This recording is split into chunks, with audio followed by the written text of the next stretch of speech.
What if I told you that the night Sharon Osbourne almost gave up on life was saved not by medicine, but by Robin Williams climbing into her bed? This is the side of Ozzy Osbourne you never saw. In 2002, Sharon Osbourne's world had turned upside down. She was battling colon cancer, enduring chemo treatments that had drained every ounce of her strength and her hope. Some nights she would lie in bed, wondering if the fight was even worth it. But Ozzy Osbourne, the man the world knew as the Prince of Darkness, wasn't about to let her give up. Desperate to lift her spirits, he picked up the phone and called someone he knew could bring light into even the darkest places, Robin Williams. And Robin didn't hesitate. He showed up at their home, walked straight into the bedroom, and without missing a beat, slipped into bed right beside Sharon.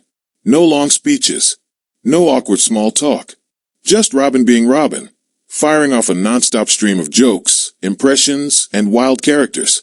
Within minutes, the room was transformed. The air that had been heavy with exhaustion was now bursting with laughter. Sharon, Ozzy, and their kids went from quiet tears to uncontrollable giggles. For those few hours, cancer was not the story, joy was. The next morning, Sharon made her choice. She would continue treatment, not just because of medicine, but because a friend had reminded her that there was still something worth fighting for. Moments like this show the side of Ozzy Osbourne the world rarely talks about. Yes, he was the wild rock frontman of Black Sabbath, but at home, he was a husband and a father first. Kelly Osbourne, born in 1984, and Jack Osbourne, born in 1985, grew up in the spotlight alongside their famous dad. And when the Osbournes' reality show aired from 2002 to 2005, fans got to see something surprising. The soft, funny, fiercely loving side of Ozzy.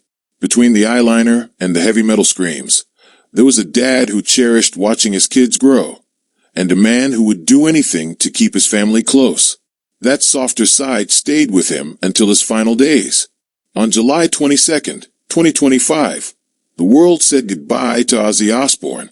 In his hometown of Birmingham, England, thousands of fans flocked to the Black Sabbath bench, leaving flowers, cards, and gifts in his memory. The tribute site became a sea of color and emotion, showing just how deeply he had touched people's lives. But sadly, not everyone respected the moment. On August 2nd, police arrested a 45-year-old man for allegedly stealing some of those flowers. Still, the overwhelming love far outshone the negativity. The city quickly stepped in to preserve the tributes.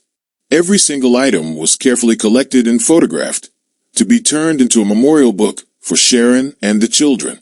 The flowers themselves will be mulched and spread over Ozzy's grave at his Buckinghamshire home, returning the love of his fans to the place where he now rests. Paul Barnett from Central Bid, who oversaw the process, called it a forever memorial. He said the tributes revealed just how much people loved Ozzy. Not just because he was a rock legend, but because he made them feel like they could be themselves.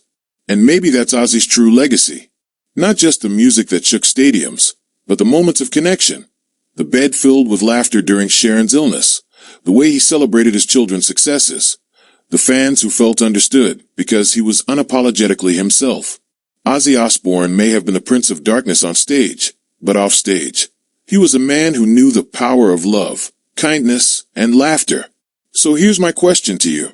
Do you think moments of kindness can heal more than medicine? If you were in Sharon's place, would that laughter have changed your fight? Drop your thoughts in the comments, and if this story touched you, hit that like button, subscribe for more stories like this, and let's keep Ozzy's legacy alive.